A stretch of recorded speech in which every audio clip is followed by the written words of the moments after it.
HOB talk. HOB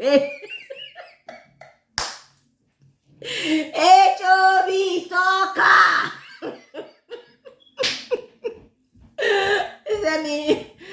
They say HOB talker.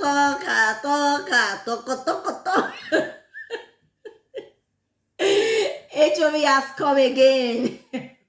What is the story this time around? Wait. This channel, I talk about family, I talk about love, I talk about relationship, talk about different things, and just entertaining you. That's all I do. Just to make everyone happy. Whatever will make you laugh, that's what I really do. I enjoy talking a lot anyway, so this is an opportunity for us to share, talk about things happening in the society. Some days where I just do exercises, just one day in a week. I also keep in touch with that. So there are so many things that we do in this channel. We talk about children, family, love, friendship, romance, even fight. We gossip. We do a lot. So I hope you just stay on and enjoy my videos. And if you also have any comments, any stories you want me to talk about, feel free, pass them on, and let's all just share and view things together. Right? Borrowed money. I just want to say something today. Don't get me wrong. I'm not talking to anybody out there. It's not your story. It's not your friend's story. It's not my story.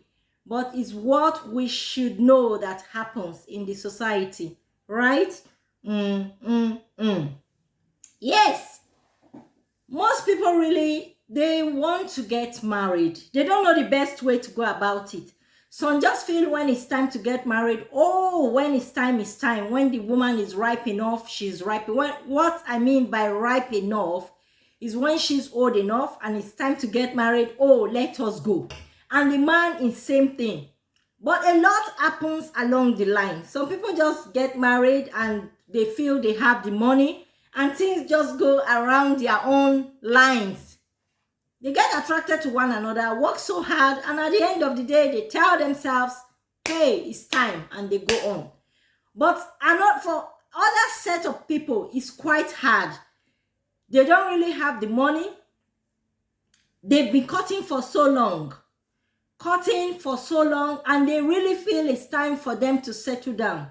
But along the line, those things to really assist them, they don't have it. In that case, what do? Some go as far as going to the banks to borrow money. Hey, this is real gossip. It does happen. I'm telling you the truth. It does happen. It does, it does. So what I will be talking about today, if you are faced with such situations or you have come across such situations of people going to the bank to borrow money or borrow money from friends because they don't have the money to get married, if it's something that is good, we can talk about it. If it's bad, you can talk about that too in also the comment section. But in my own opinion, I feel if you don't have money and you really want to settle down and you feel you have the resources of paying back, not necessarily means stressing yourself, going above your limits. That's when the crisis is. That's where the crisis starts from.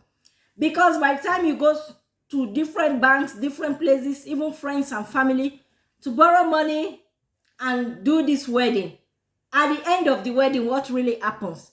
It is not the money we borrow that is the issue. It is not the money we go about to borrow. It's how we go about to pay this money back. That is the problem. If you start a life, you are starting your marriage, a new home based on borrowed money. Starting a new home based on borrowed money.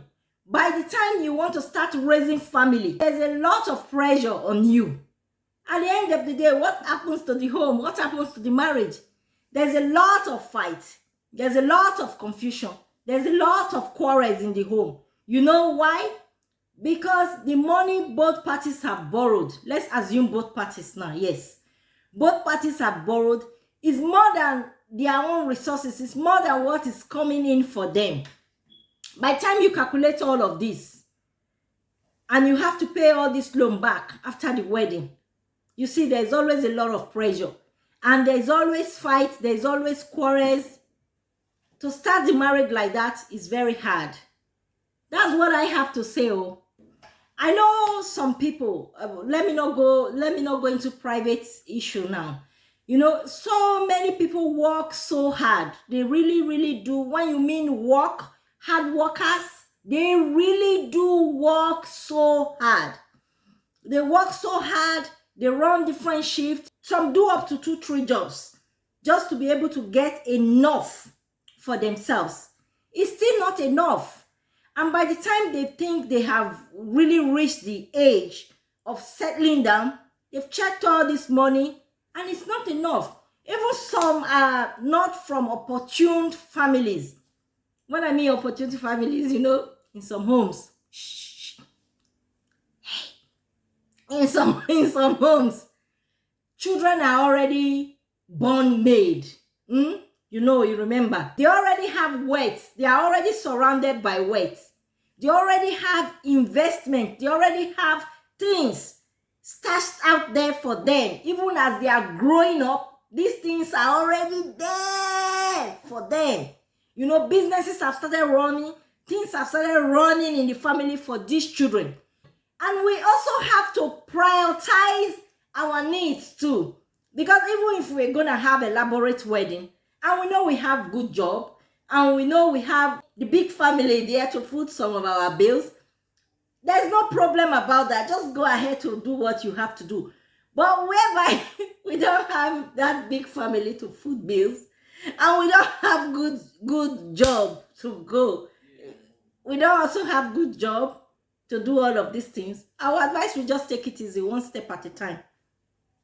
We don't put ourselves in so much pressure, borrowing loans, borrowing money from the bank, taking loans, knowing that our resources is not enough to pay back these loans. Because if we go ahead and do such things, it will just be too much pressure after marriage. So that's what I have to say there. Like I told you before, I don't know who is getting married that I'm talking to. I don't know who has gotten married that is into this too. So if you are out there and you think this made sense in a way to you, you can chip in 1 or 2 things. You can make your own contributions. We can all just talk on this together. That's what I feel.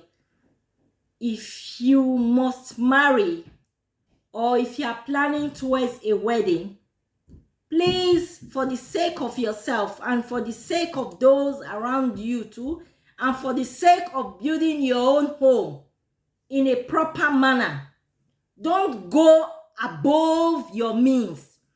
Because at the end of the day, even if you have the opportunities to take this loan, even if you have family members giving you this money, they still come back for it.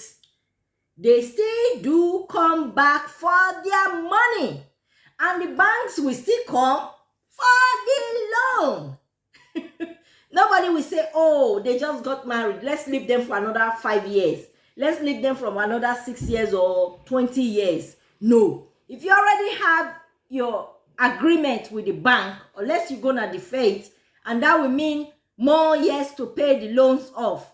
So it's not rushing to get married. It's not rushing into it, borrowing money. It's just having to arrange yourself. And if you must borrow some money because you don't really have enough, there's nothing bad in borrowing the money. That's what I feel. Borrow as much as you can. But if you have the resources to pay back, good. If you don't have enough resources to pay back a lot of money, just take some. Cut the wedding activities in a way that will be convenient for you and your family, so that you don't stretch yourself too much. Because by the time you end up stretching yourself and stretching your hopes, it will be difficult. And remember, if you are that type that just wants to get married and start making families, that's another story for another day. So Whoever is there, take it easy. Always know that it's one step at a time, right? Let's just go easily. At the, at the end of the day, we hit it.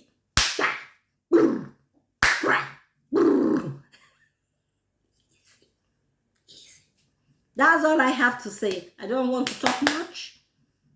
I don't want to go above it all.